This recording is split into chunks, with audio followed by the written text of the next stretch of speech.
தனுஷ் நடிப்புல கடந்த 2012 அப்போ தியேட்டர்ல ரிலீஸ் ஆன 3 படம் எதிர்பார்த்த வரவேற்பு கிடைக்காத காரணத்தை ஐஸ்வர்யா ரஜினிகாந்த் சொல்லியிருக்காங்க. டைரக்டர் செல்வராகவன் கிட்ட அசிஸ்டன்ட் டைரக்டரா ஒர்க் பண்ணி அதுக்கப்புறம் சினிமால டைரக்டரா அறிமுகமானதான் ரஜினிகாந்தோட மூத்த மகள் ஐஸ்வர்யா ரஜினிகாந்த். அவங்க டைரக்ட் பண்ண ஃபர்ஸ்ட் படம் 3. கடந்த 2012 ரிலீஸ் ஆன இந்த படத்துல தனுஷ் ஹீரோவா நடிச்சிருந்தாரு. அவருக்கு ஜோடியா ஸ்ருதிஹாசன் நடிச்சிருந்த இந்த படத்துக்கு அனிருத் இசையமைச்சிருந்தாரு.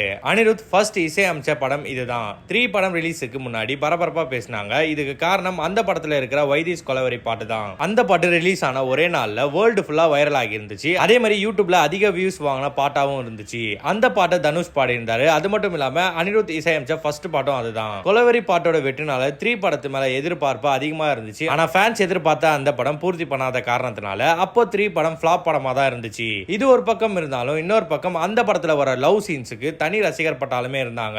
அப்போ தோல்வி அடைஞ்ச படம் இப்போ ரீசெண்டா ரீரிலீஸ் ஆகி பயங்கரமா வரவேற்பு பெற்றிருந்த நிலையில அந்த படத்தோட டைரக்டர் ஐஸ்வர்யா ரஜினிகாந்த் 3 படத்தோட தோல்வியை பத்தி ஃபர்ஸ்ட் டைம் பேசியிருக்காங்க. அதுல என்ன சொல்லியிருந்தாங்கன்னா 3 படத்தோட தோல்விக்கு கொலவெறி பாட்டும் ஒரு காரணம் அப்படின்னு சொல்லியிருக்காங்க.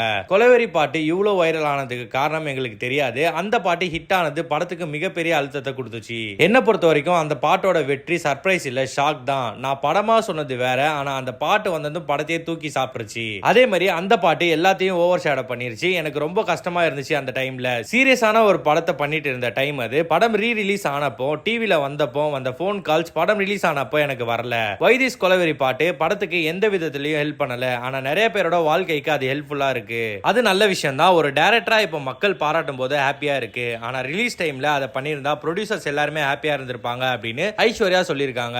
சோ மக்களே, இதை பத்தி நீங்க என்ன நினைக்கிறீங்க அப்படி சொல்லிட்டு என் கூட கமெண்ட் செக்ஷன்ல ஷேர் பண்ணுங்க.